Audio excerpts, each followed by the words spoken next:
न शांतिम लभते मूढ़ो यतः शमितुमिच्छति धीरस्तत्वं विनिश्चित्य सर्वदा शांतमानसः।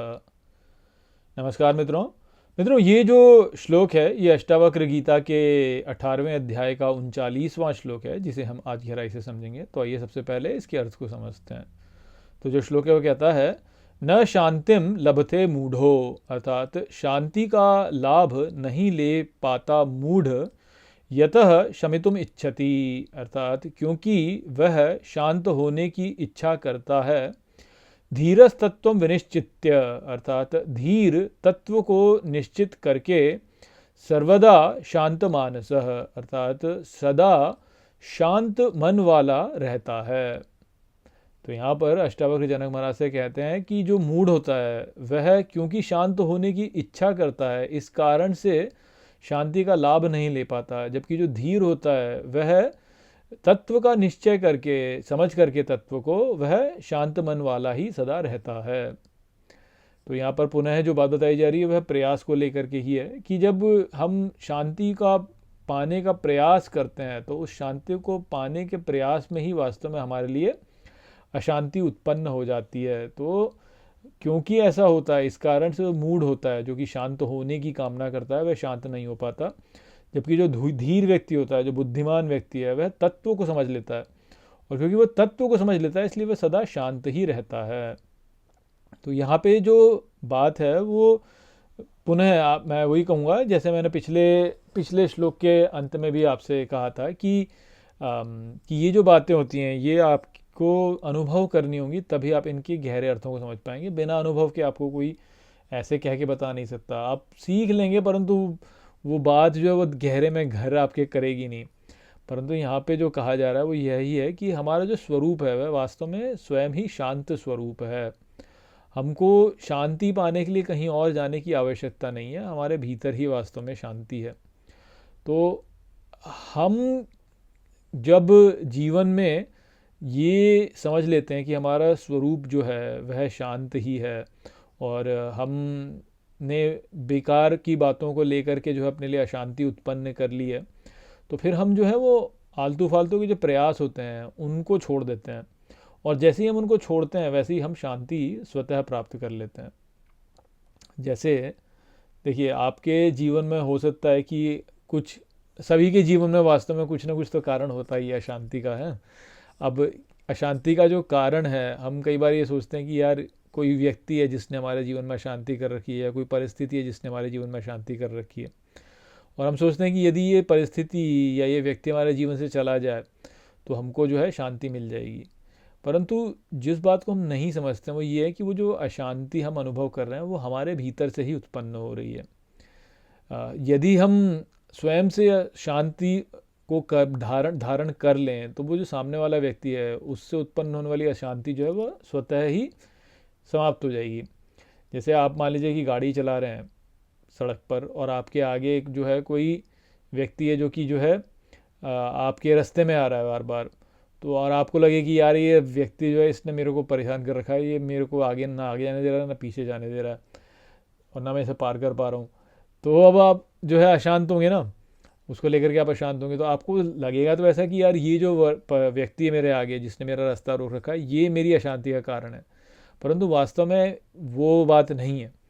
बात यह है कि आप क्योंकि अशांत होते हैं ऐसी परिस्थितियों से, इसलिए जो गुणों का खेल है वो ऐसा हो रहा है कि ऐसा व्यक्ति आपके सामने आ गया है।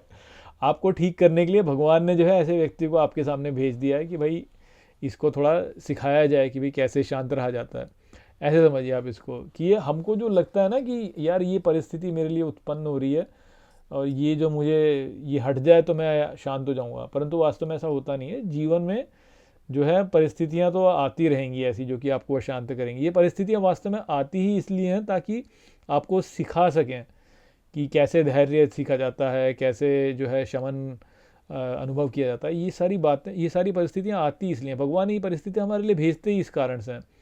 तो ले दे के बाद जो है वो यही है कि क्योंकि हम ऐसी घटनाओं से, ऐसी परिस्थितियों से अशांत होते हैं, तो इसलिए ऐसी परिस्थिति हमारे लिए उत्पन्न होती हैं। परंतु यदि हम इनसे अशांत ना हो, हम इन सभी परिस्थितियों में शांत रहें, तो आप देखेंगे कि धीरे धीरे जो है ये सारी परिस्थितियाँ जो हैं वो अपने आप ही जो है समाप्त हो जाएंगी।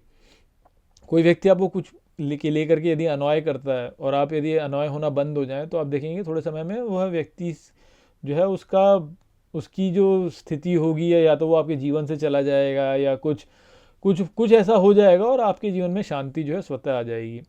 तो जो धीर व्यक्ति होता है वो इस बात को समझता है कि शांति जो है, ये शांति ऐसा नहीं है कि भाई किसी बाहरी परिस्थिति को हटाने से जो है मेरी शांति या अशांति हटेगी, ऐसा नहीं है। शांति जो है या अशांति जो है ये उत्पन्न इस कारण से होती है कि हमारा जो मनोभाव है वो ठीक हो, इस कारण से होती है। कि जीवन में मान लीजिए कि कोई अनुकूल परिस्थिति आपके लिए आ रही है, तो वो अनुकूल परिस्थिति इसलिए आ रही है क्योंकि आपको जीवन कुछ सबक सिखाना चाहता है, और जब आप वो सबक सीख लेते हैं तो वो अनुकूल परिस्थिति चली जाती है। वो प्रतिकूल परिस्थितियाँ इसी प्रकार से हमारे लिए उत्पन्न होती हैं कि भाई मान लीजिए कि आप जो है आपको किसी चीज़ को लेकर के आपको जीवन जो है वो कुछ शिक्षा देना चाहता है, तो आपको हो सकता है कि प्रतिकूल परिस्थिति प्रदान कर ले। यदि आप जो है उससे शिक्षा ले लेते हैं तो प्रतिकूल परिस्थिति हट जाएगी, अनुकूल आ जाएगी। यदि आप शिक्षा नहीं लेते हैं और बहुत ज़्यादा दुखी हो जाते हैं तो भी हो सकता है कि भगवान जो आपकी प्रतिकूल परिस्थिति हटा करके आपको अनुकूल परिस्थिति देने, परंतु वह प्रतिकूल परिस्थिति पुनः उत्पन्न करेंगे आपके लिए फिर, ताकि आप आगे चल के कभी जो है अभ्यास कर सकें।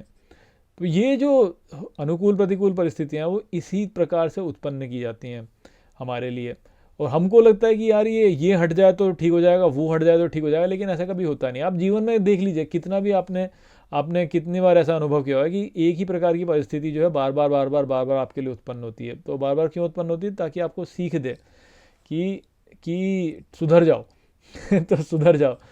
तो जो मूड व्यक्ति होता है वो सोचता है कि यार मेरे को शांति चाहिए, मैं शांत हो जाऊं, तो उसको शांति नहीं मिलती इस कारण से। परंतु जो ज्ञानी व्यक्ति होता है वो इस बात को समझता है कि ऐसे शांति चाहने से बात नहीं होती है। बात जो बनती है वो होती है कि मुझे शक्ति मिले इन परिस्थितियों का सामना करने की, मुझे धैर्य मिले, मुझे जो है वैराग्य प्राप्त हो, मुझे विवेक प्राप्त हो, मुझे ज्ञान प्राप्त हो। तो इस प्रकार की कामना जब व्यक्ति करता है तो फिर उसको जो है वो तत्वबोध होता है, जिससे कि वह शांति को फिर पुनः प्राप्त करता है।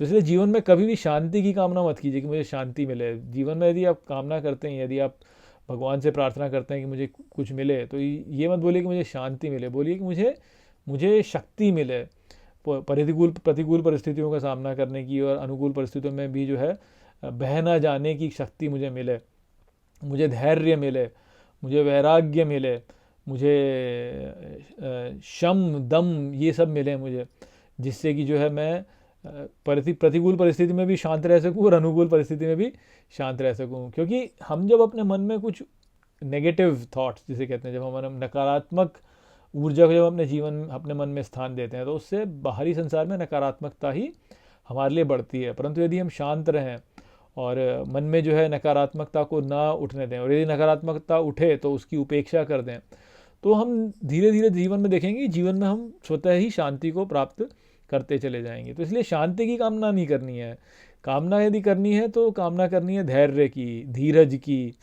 कामना यदि करनी तो वैराग्य की कामना करनी है, त्याग की कामना करनी है। कामना ही करनी है तो अब शमन की कामना करनी है, दमन की कामना करनी है अपने, कि हम ये सब कर सकें जिससे कि जो है हम शांत रह सकें। तो वो संदेश था यहाँ पर इस श्लोक में। आशा करता हूँ कि मैंने इस श्लोक को आपको अच्छे से समझा दिया होगा। चलिए इसी के साथ इस वीडियो को यहीं पे समाप्त करते हैं। नमस्ते।